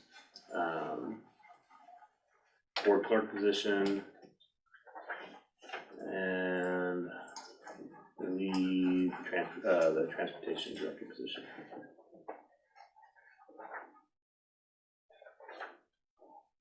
And then secretary positions for each building as well. While you're looking at that, I'm gonna ask another question based on what's in front of me. Are you sending around a sheet for all of us to sign? For the Or the resolution? non-renewal? Yeah. Okay. Thank you. Yes, that's all of them. Yep. So we're trying to organize folders in our admin team folders for job descriptions, that ones that have been approved and updated, and drafts that are currently being worked on and so forth. So the principals worked on the secretary ones and the counselor ones for their buildings, and so these would be updated for that as well. That was gonna be my question. Who drafted each of these? Principals worked with the staff and did it.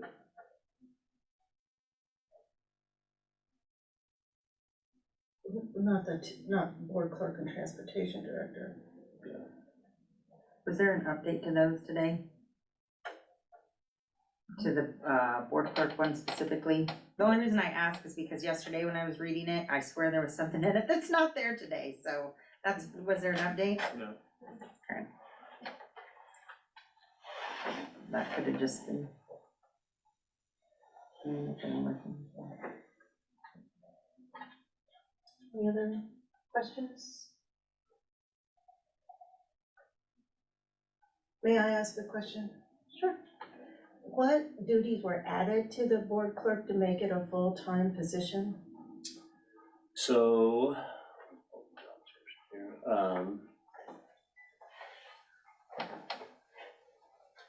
after removing the transportation piece out of it and moving that back to a district mechanic, part of it will be obviously the regular board clerk duties and policies, procedures and updates. And then Bryce and I talked and worked through what would be a feasible load. It started with the SIS position added to that, but then that moved over to business manager job description with him. And then, so part of it will be grant writing, part of it will be working with special projects to help develop if we need some communications pieces, if it's working with, it's all here, enter and maintain, disseminate student staff and school data, edit and recommend changes to policy and handbooks, special projects, anything that legislative issues that might be helpful to work with us on, depending on legislative changes and policy updates. It's kind of a, I don't know, lack of better words, but kind of a utility position that we can have to add things to. So we took and reduced the salary to it greatly to justify that, but it still would be maintaining a full-time position, but at a reduced salary. Am I allowed to ask what the prior salary was? Yeah, we talked about that previously, but 55 something, yeah, 50, almost 56. And then the SIS pieces, you were talking about that. If that follows Bryce in this case, which it's going to, if Bryce were to leave, is that still a role of that position, or would it go back to the board clerk, or what would happen then? That's a good question. We'd have to see that the strengths of the person doing it are. So I don't know if you could, it just depends on what kind of applications we get, and don't have a good answer for that. Well, will this position have the ability to maybe be a backup or do some cross-training? And I know you guys we've talked about that for as long as I've been here, of having some of that backup potential or cross-train, so that if somebody is sick for 3 weeks or does leave, that we have some working knowledge at least. Do we think that's a potential here with this? Yep, that's in the plans to cross-train the board clerk and the business manager position, because as you know, we get, that's a recommendation for that cross-training every year. So one can step in for the other one. And this is just another question that it says on board clerk, assistant to the superintendent. And I don't want to offend anyone who works here, so I'm going to try to say this.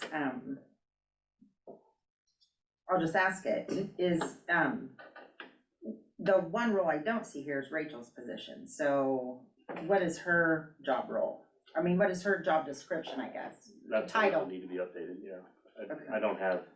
You don't have, okay. But she's not an assistant to the superintendent. Well, we can take that out. Here's why I put it in. So in visiting, I guess previously in that position, it was titled, there was an assistant to the superintendent. So the reason I put that back in there was so I could go and say, hey, here's what I need help with, or here's, I don't know what the future holds. And so I put that in there as kind of a holding place to catch that. It's not an assistant superintendent. Right, it says to that, And if that causes heartburn, I mean, I can take that out, but it's just, I put that in there as a placeholder to be able to go, and it's kind of like the other duties as described, I guess. Right, no, I was just asking because as I looked through the secretary positions, I noticed hers wasn't in there, but that's possibly a misconception on my part of what her role is. I don't, that's why I didn't even wanna, I ask it that way, because I don't wanna offend her as what, she does a lot, so I didn't know what her, job role or title is. I'd say that would fall underneath hers too, if we, Mhm, yeah, mhm. absolutely, yeah. That wasn't a title, it was more just a placeholder for whatever the future holds to sign to help with. So, does it need to be in there, cause I think it's covered underneath other duties as a sign, I just put it in there, cause from my understanding, that was part of that position in the past. Years ago. Has grant writing been a part of that in the past? Not that I'm aware of, hasn't since I've been here. Okay, so you're looking for a different skill set.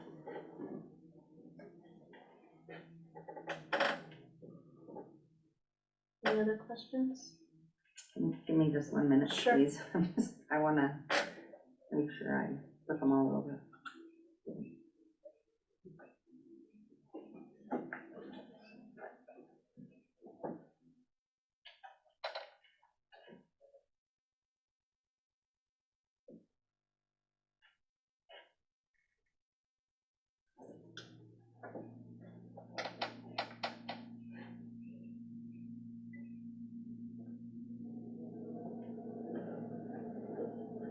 Who has been doing the district website? Rachel? Okay, so it wasn't the board clerk. Okay.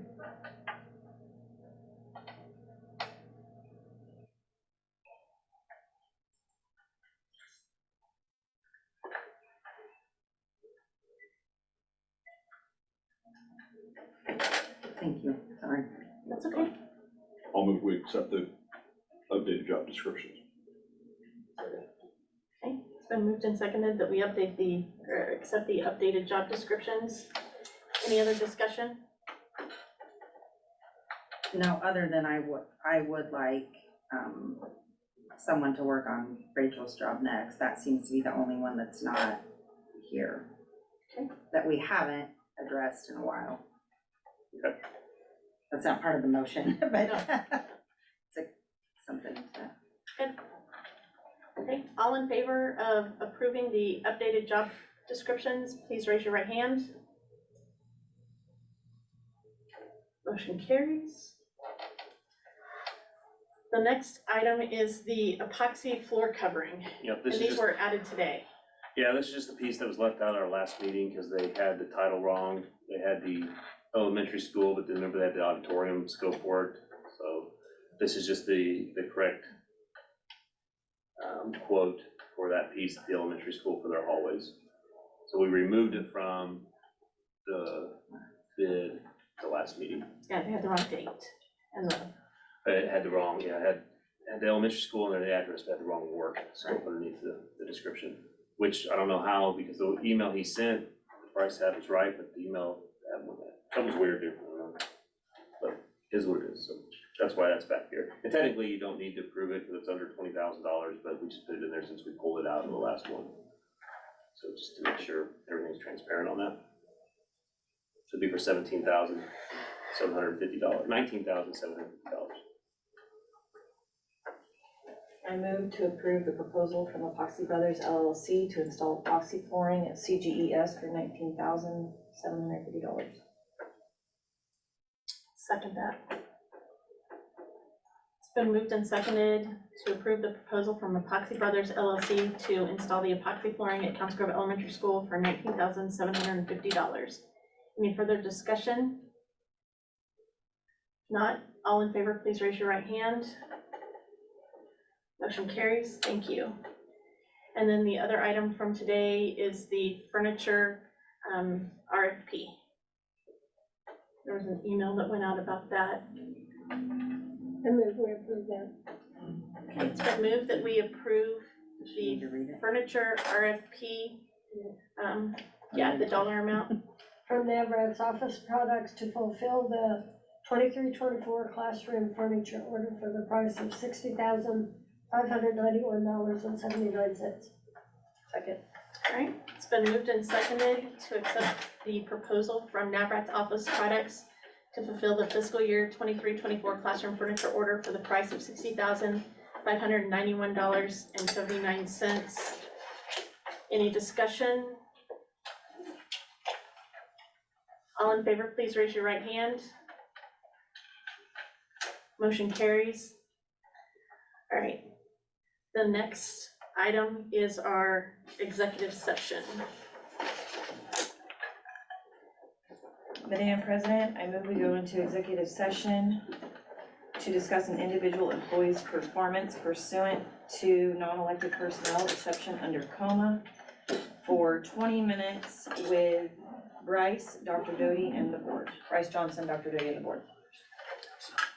It's been moved and seconded that we go into an executive session for personnel to discuss an individual employee's performance pursuant to the non-elected personnel exemption under coma with Bryce Johnson, Dr. Doty, and the board. All in favor, please raise your right hand. Jamie is actually going to bow out. She's leaving, so Jamie's gotta go. So for 20 minutes, we'll give everybody a chance to clear the room before we start and shut down our computer. Just like to say thank you again, Jordan. Thank you. Thank you. Thank you, Jordan. You guys don't need us. Oh, we will need you. Oh, so do we need to restate the motion? No, You wanna- not for personnel. We need you for the next. Do you wanna flip it? So Yeah, that- we can flip it. We can flip it so that then you guys can go. Okay, reverse. All right, rewind. Okay, Madam President, I move we go into an executive session to discuss confidential student information pursuant to the exception relating to actions adversely or favorably affecting a student under coma with Heather Honus, Kelsey Bremer, Dr. Doty, and the board. Second, all right. It's been moved and seconded that we go into an executive session to discuss confidential student information pursuant to the exemption relating to actions adversely or favorably affecting a student under coma with Heather Honus, Kelsey Bremer, Dr. Doty, and the board for 10 minutes. All in favor, please raise your right hand. Motion carries. All right, we'll do it that way. Then you guys can leave. Sorry. Yeah, well, he's gotta get, Yeah, he's Bryce. gotta get. I've all got to the right get people everything in the shut. Shut down. Right places. Absolutely. He's got to go into the waiting room and stop recording and. I think there are a couple, aren't there? The way you got up, you might have to. I mean.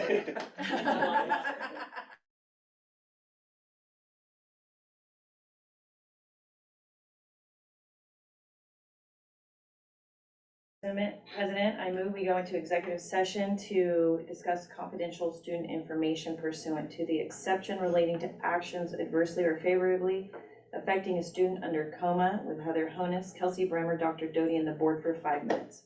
Second. It's been moved and seconded that we go into an executive session to discuss confidential student information pursuant to the exemption relating to actions adversely or favorably affecting a student under coma for 5 minutes with Heather Honus, Kelsey Bremer, Dr. Doty, and the board. All in favor, please raise your right hand. Motion carries. Thank you. Let me get Jan back in here. I was gonna say, we Yeah. might have to- Hey, Jan, we're gonna go in for another 5 minutes in executive session here.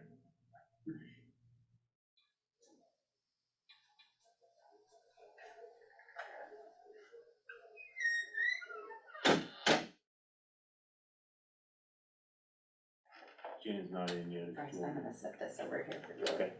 Thank you. Okay, Madam President, I move we go into an executive session to discuss confidential student information pursuant to the exception relating to actions adversely or favorably affecting a student under coma for 5 minutes with Heather Honus, Kelsey Bremer, Dr. Doty, and the board. I'll second. It's been moved and seconded that we go into an executive session to discuss confidential student information pursuant to the exemption relating to actions adversely or favorably affecting a student under coma with Heather Honus, Kelsey Bremer, Dr. Doty, and the board for 5 minutes. All in favor, please raise your hand. Motion carries.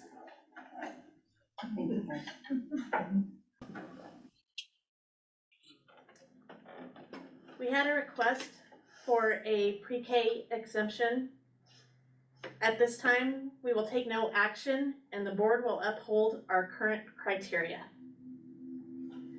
Our next item on the agenda is an executive session for personnel. We swapped those two, so Madam President, I move we go into executive session to discuss an individual employee's performance pursuant to non-elected personnel exception under COMA for 20 minutes with Bryce Johnson, Dr. Doty, and the board. All right, fully seconded. It's been moved and seconded that we go into an executive session to discuss an individual employee's performance pursuant to the non-elected personnel exemption under COMA for 20 minutes with Bryce Johnson, Dr. Doty, and the board. All in favor, please raise your right hand. Motion carries.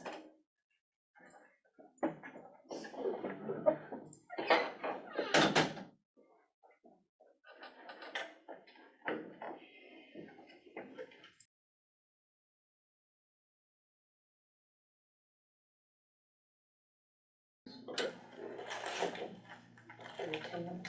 10 minutes, yep. I think we're good. We're just Dr. Doty. Yep, go ahead. Madam President, I move we go into executive session to discuss an individual employee's performance pursuant to non-elected personnel exception under COMA with Dr. Doty and the board for 10 minutes.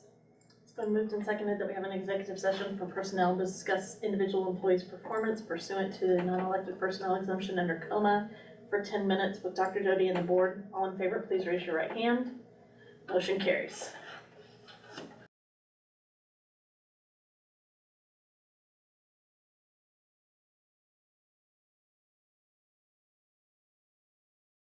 Mary Kay, the spot's for you. It's not much fun, so you're pretty good. Go ahead. Madam President, I move we go into executive session to discuss an individual employee's performance pursuant to non-elected personnel exemption under COMA for 5 minutes with Dr. Doty and the board.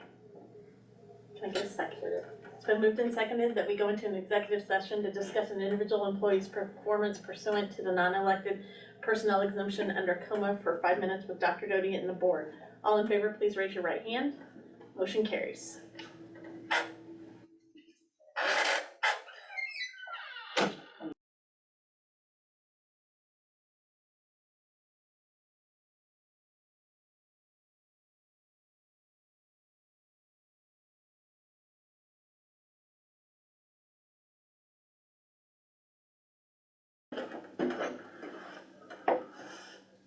Okay, so, on our website, I just wanted to show you real quick, there is an employment section on our website that people can go to. It's under district and employment, and then it lists the applications that they can fill out there, and then it has. Look at the box. Oh, yep. You can't see through that window? Nope. Thank you. So like has our activity sub, bus drivers, custodian positions. Now, one thing that's important to note, para positions are hired through 253 because we're part of the co-op. But that doesn't mean we couldn't advertise it here and refer them to, which we need to add that to that.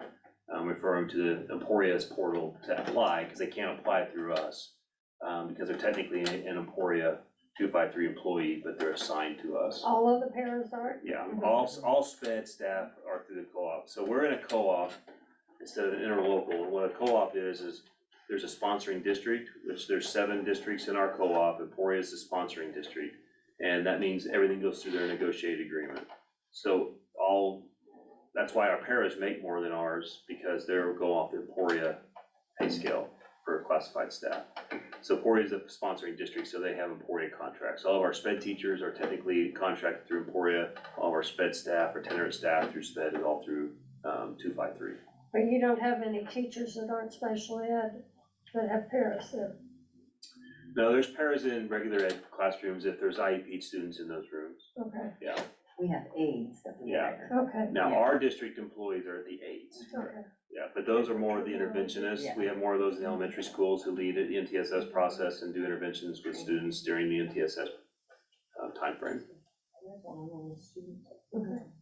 And paras do those as well, but they concentrate on individuals with IEPs mainly. Okay. All right, anything else? I have a quick question. I had sent you guys an email about bringing evaluations, and I should have explained that. My understanding is this months that we have spent in executive sessions is partially because we do not have evaluations on file. And I know that when we planned to do those evaluations, I don't know, several months ago, that I think we came to the meeting, done with them, prepared to turn them in, and then you mentioned doing a different one, so we didn't. So we still don't have evaluations on file.